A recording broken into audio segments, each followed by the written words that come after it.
2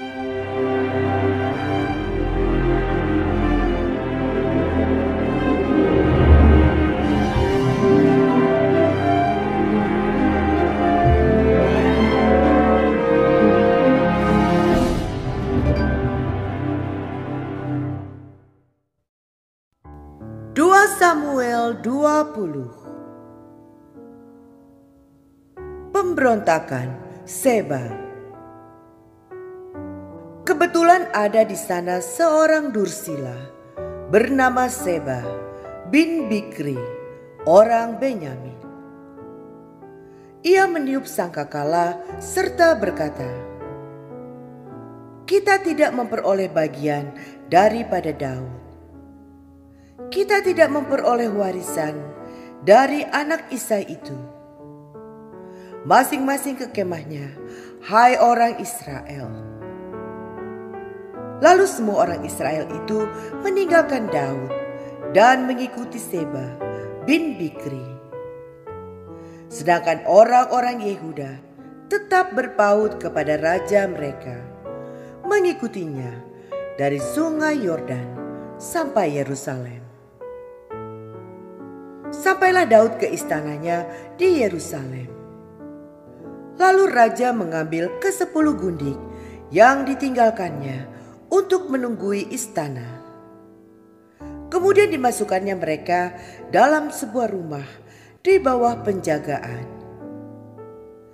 Ia memelihara mereka, tetapi tidak dihampirinya. Mereka tetap terasing seperti janda sampai hari mati mereka. Berkatalah raja kepada Amasa, "Kerahkanlah bagiku orang-orang Yehuda dalam 3 hari. Kemudian menghadaplah lagi kemari." Lalu pergilah Amasa mengerahkan orang Yehuda, tetapi ia menunda-nunda tugas itu sampai melewati waktu yang ditetapkan raja baginya.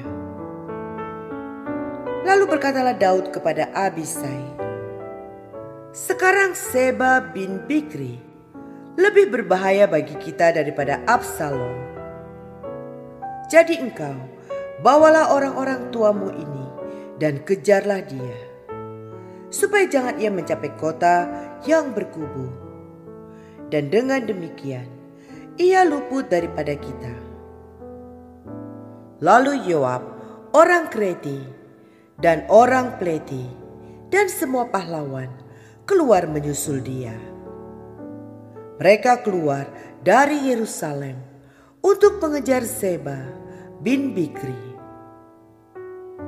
Ketika mereka sampai ke batu besar yang di Gibeon, maka Amasa sudah tiba di sana lebih dahulu daripada mereka.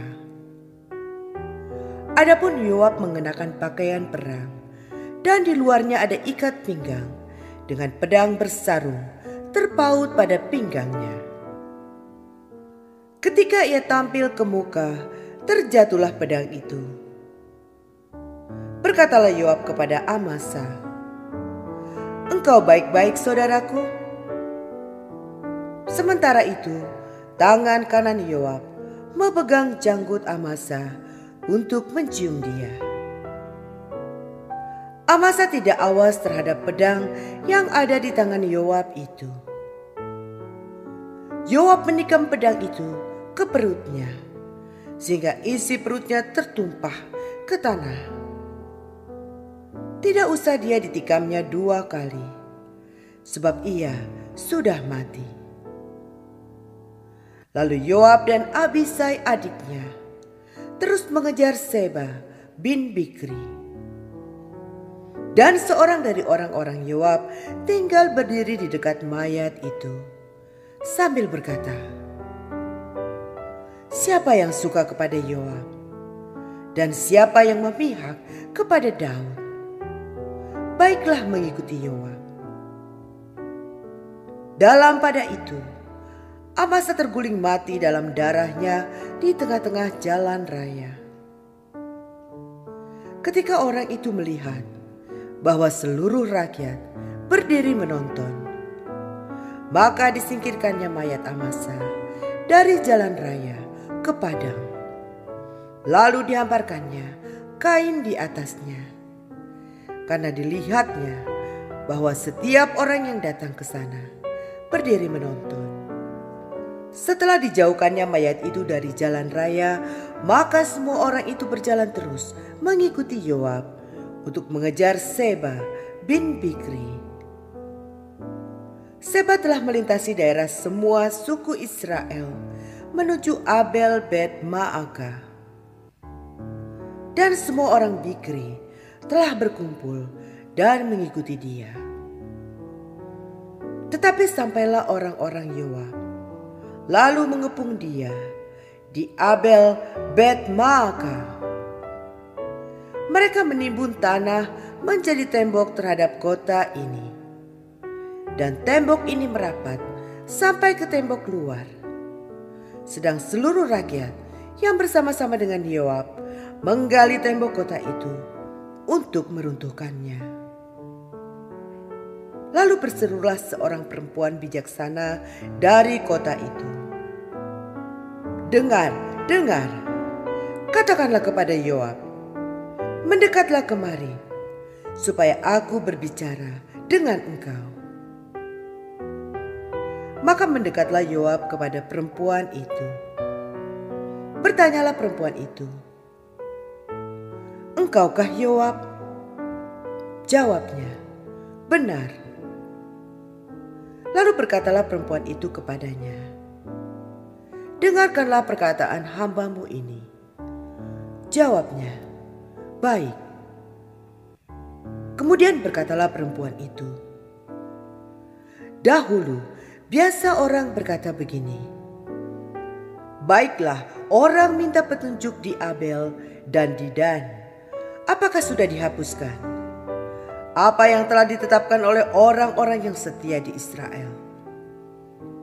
Tetapi engkau ini berikhtiar membinasakan suatu kota, apalagi suatu kota induk di Israel. Mengapa engkau hendak menelan habis milik pusaka Tuhan?" Lalu Yoab menjawab, "Jauhlah, jauhlah daripadaku untuk menelan dan memusnahkan. Bukanlah begitu halnya.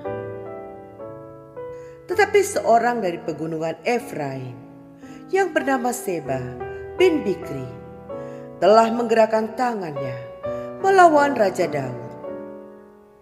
Serahkanlah dia seorang diri, maka aku akan undur dari kota ini." Lalu berkatalah perempuan itu kepada Yoab, "Baik, kepalanya akan dilemparkan kepadamu dari belakang tembok ini."